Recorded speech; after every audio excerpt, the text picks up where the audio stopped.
Good morning বন্ধুরা, নতুন আরেকটি ব্লগে আপনাদের সবাইকে স্বাগত। আশা করি আপনারা সবাই ভালো আছেন।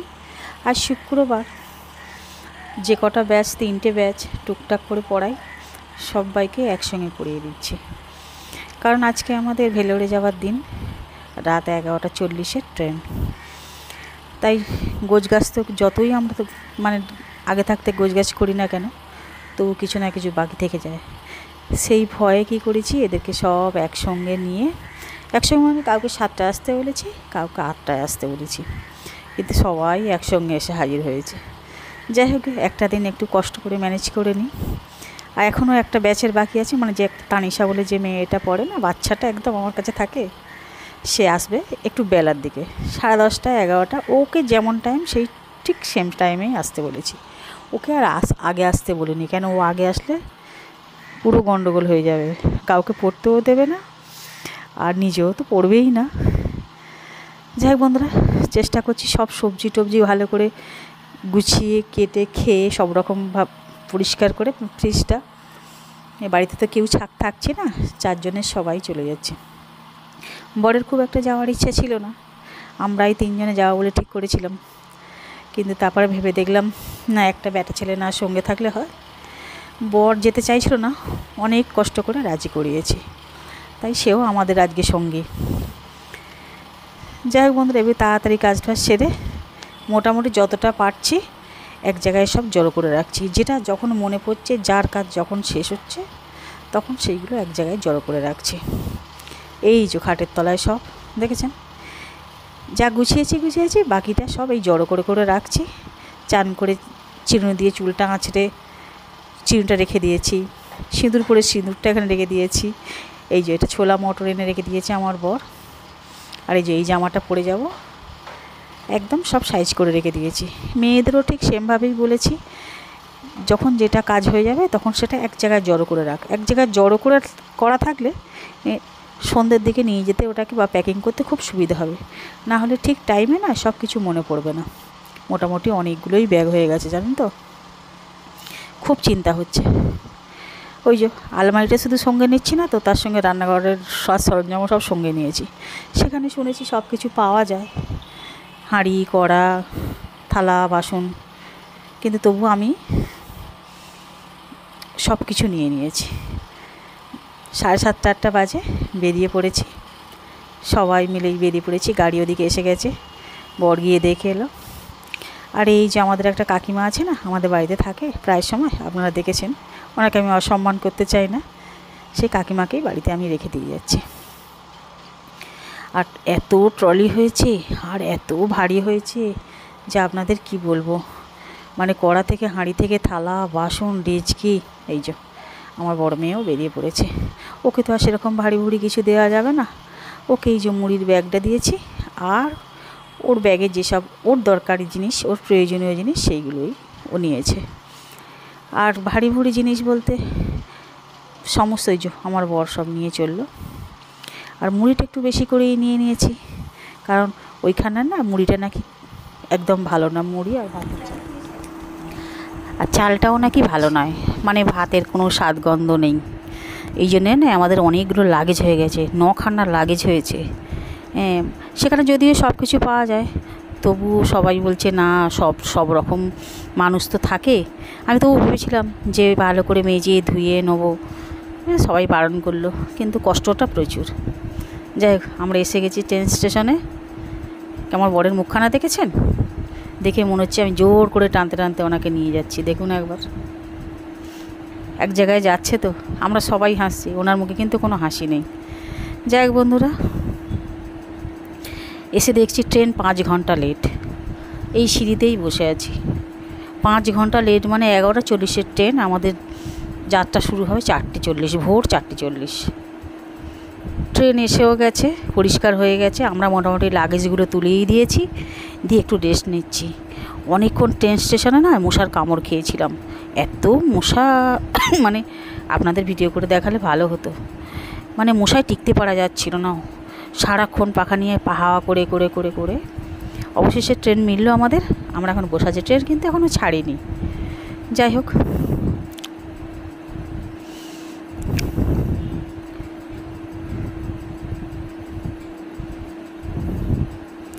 এখন ট্রেন ছাড়তে অনেক দেরি, মোটামুটি আমরা ট্রেনে উঠেই পড়েছি। এই যে দেখতে পাচ্ছেন, এটা সাঁতরাগাছি স্টেশন। হাওড়া থেকে আমরা কোনো রকমেই ট্রেন পাইনি, তৎকাল ট্রেন তো, তৎকাল টিকিট কেটেছি, হাওড়া থেকে পাইনি। এই যে দেখেছেন, এখন 3:34, এখন 1 ঘন্টা 6 মিনিট বাকি। ভোর তো হয়েই গেছে, বাকি সময়টুকু এই ট্রেনের ধারে বসে বসেই আমরা কাটিয়ে দিচ্ছি। এখনও ট্রেন ছাড়তে 1-1.5 ঘন্টা দেরি।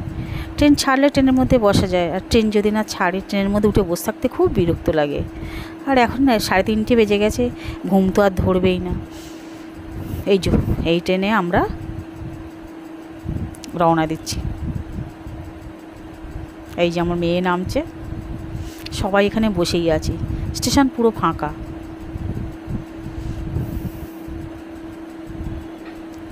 এই যে মেয়েরা সবাই বসে আছে, লাগেজগুলো তুলে দিয়ে আর সব এখানে অপেক্ষা করছে। আর ভালো লাগছে না, ভোর তো হয়েই গেছে। ব্যাস, ট্রেন ছেড়ে দিয়েছে, আমরা এবার শুয়ে পড়েছি। চলুন, দেখা হচ্ছে কাল সকালে। এই যে একটু শুয়ে রেস্ট নিই। আমার তো আবার ঘুম খুব সজাগ, জানেন তো। যদি ঘুমের টাইমটা কেটে যায় আর আমার ঘুম হয় না। এই সারাক্ষণ জানলার ধারে বসে বসে সব কিছু দেখে দেখেই সারা রাত সারা দিনটা কাটিয়ে দেবো। যে রাত্রে ঘুমাইনি বলেছি সকালবেলা উঠে ফের আমাকে ঘুমোতে হবে, আবার এমনটাও নয়। যাই হোক বন্ধুরা, এসি বলেই সব লেপ কম্বল কভার গায়ের ঢাকা সমস্ত কিছু দিয়েছে ওরা। যাই হোক, আমার বরের জীবনে এই প্রথম ট্রেন জার্নি, আর আমার বড় মেয়ের জীবনেও এই প্রথম লং জার্নি যাকে বলে আর কি। যাই হোক, 27-28 ঘন্টা তো, আবার ট্রেন 5 ঘন্টা লেট। কত যে টাইমটা মানে নষ্ট হচ্ছে ট্রেন, যে আপনাদের কী বলবো। ওদের জীবনে এই প্রথম ট্রেন জার্নি হচ্ছে লং জার্নি যেটা। যাই হোক, ভালোই লাগছে, আপনারা সঙ্গে থাকুন, অবশ্যই ভালো লাগবে। আর আমি তো এই সারা রাত ভোর থেকে উঠে এই জেগে জেগে যাচ্ছি, এই আপনাদের দেখিয়ে যাচ্ছি, আর আমিও দেখতে দেখতে যাচ্ছি। আমার এগুলো দেখতে খুব ভালো লাগে। আমি যেখানেই যাই না, বাসে করে গেলেও ট্রেনে করে গেলেও, আমি সারা রাত জেগে জেগে বসে বসে দেখতে দেখতে যাব, একটু দু চোখের পাতা বন্ধই করবো না।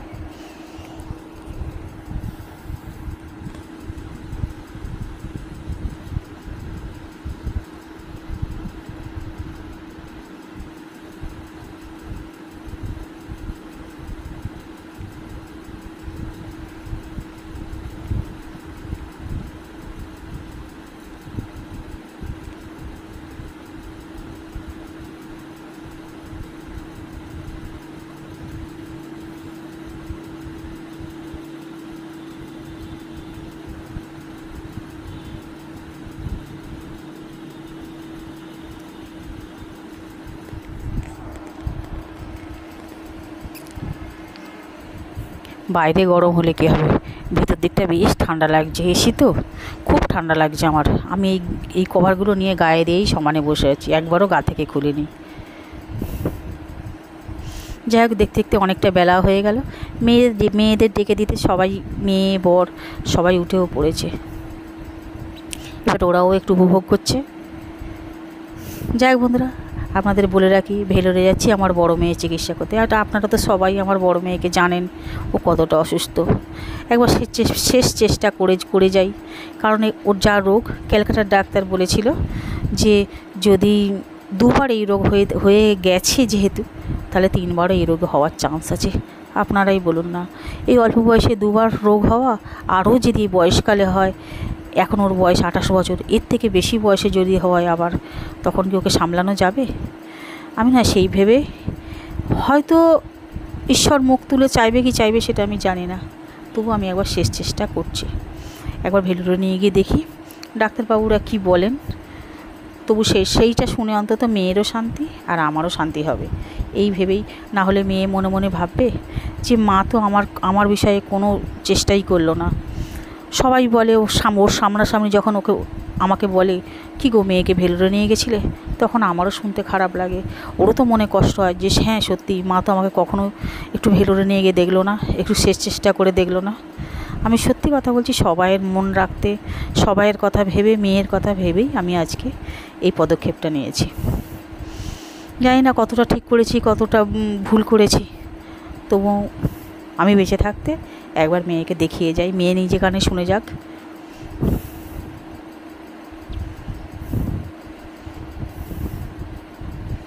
কি দারুণ দৃশ্য দেখুন, মাঠ আর মাঠ, মাঠ আর মাঠ। যত সম্ভব এটা অন্ধ্রপ্রদেশ প্রদেশ হবে, শুধু ধানের মানে ধানের জমি দেখতে পাচ্ছি।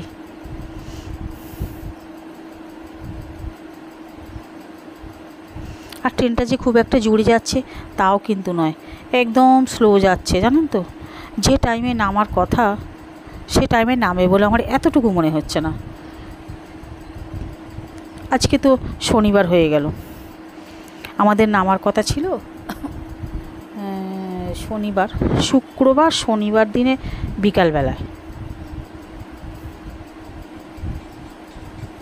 এখানকার সব জমিগুলো কীরকম জানেন?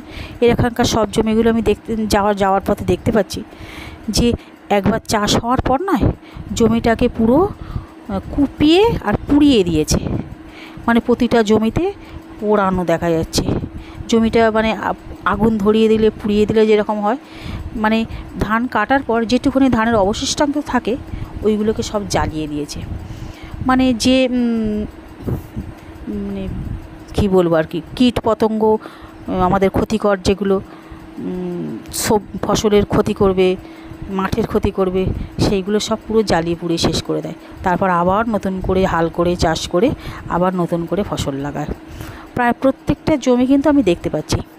আর দক্ষিণের দিকে এই বাড়িগুলো আমি দেখতে পেলাম যে বাইরে থেকে কিন্তু সিঁড়ি, আমাদের যেমন সিঁড়িটা একদম রুমের ভেতর থেকে হয়, ডাইনিং প্লেসের ওপর থেকে হয়, কিন্তু এদের সিঁড়িটা পুরোপুরি সেপারেট, মানে একদম গেটের বাইরে। চোর যে কোনো মুহূর্তে ওপরে উঠে পড়তে পারে, ঢুকে পড়তে পারে, বা বৃষ্টির জল এলে যে কোনো মুহূর্তে পা স্লিপ করেও পড়ে যেতে পারে। যেটা আমাদের দেখে মনে হয়, হয়তো ওদের ওই অসুবিধাটা হয় না, কিন্তু আমাদের দেখে এটাই মনে হয়। যাই হোক বন্ধুরা, আপনারা দেখতে থাকুন, অবশ্যই ভালো লাগবে, আমাদের তো ভালো লাগছেই।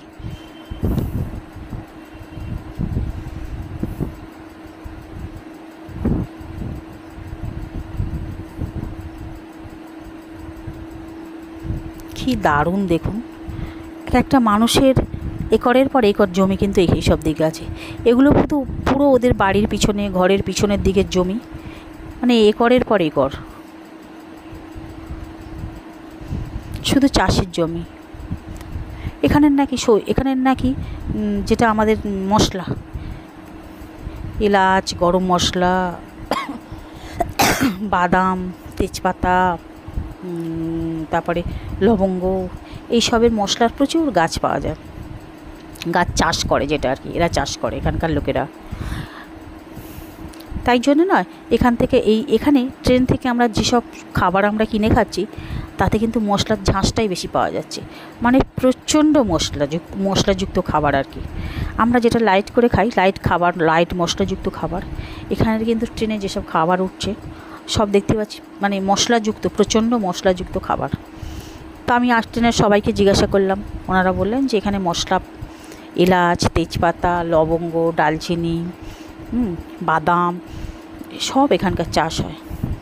তবে কিন্তু ভাতটা কিন্তু খেতে একদমই ভালো নয়।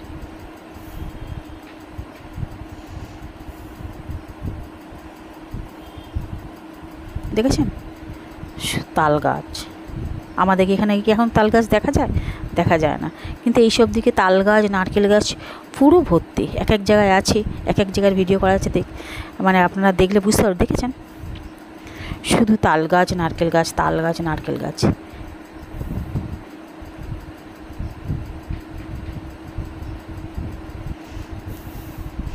কোথাও বা আবার নয়, নদী ছিল, নদী শুকিয়ে শুধু বালি আর বালি, মনে হচ্ছে যেন মরুভূমি।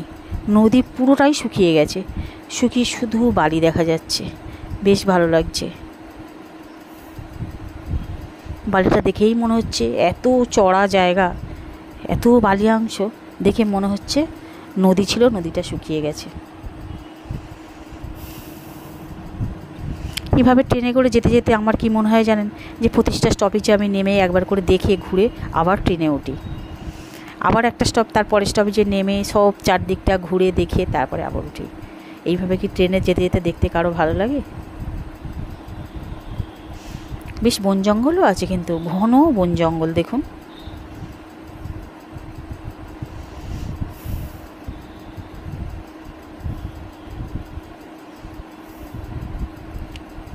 যাক বন্ধুরা, অনেকক্ষণ পরে ট্রেনে একটা মশলা মুড়ি উঠেছে। মশলা মুড়ি খেতে আমার বর খুব ভালোবাসে, আমিও ভালোবাসি যদিও। আর আমি খাবার দাবার নয় অনেক কিছু বেঁধে নিয়েছি জানেন তো।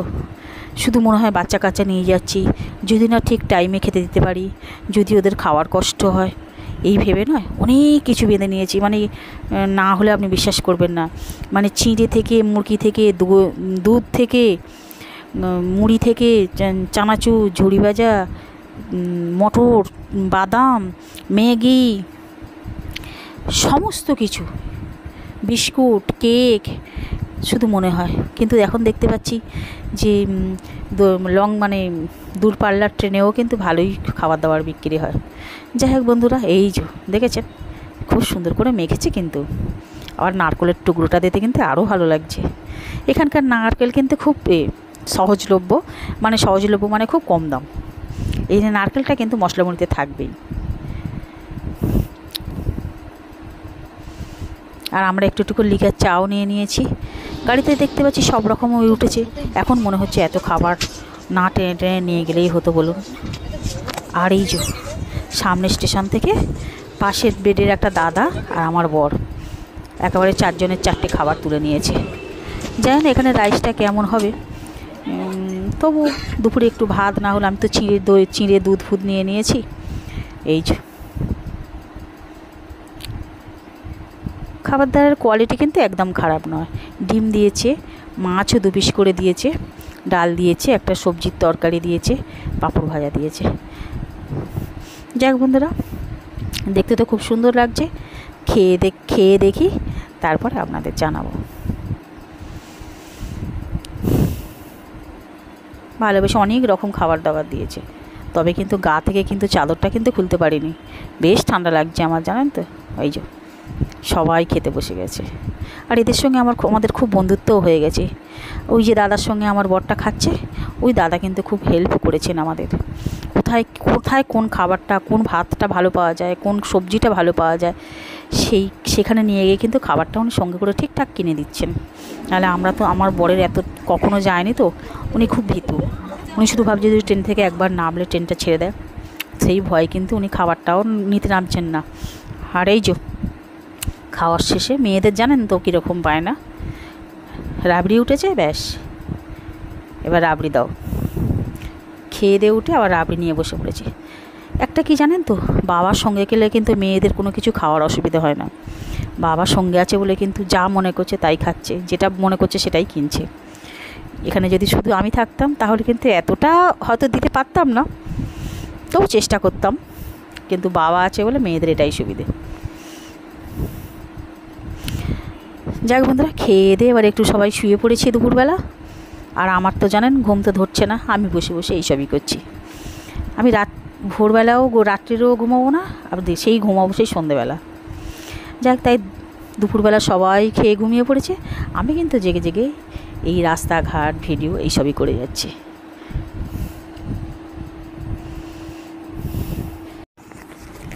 যাক বন্ধুরা, আজকের মতো ভিডিওটা এখানে শেষ করছি। যদি ভালো লাগে প্লিজ একটা লাইক, কমেন্ট, শেয়ার করবেন। আজকের মতো টাটা।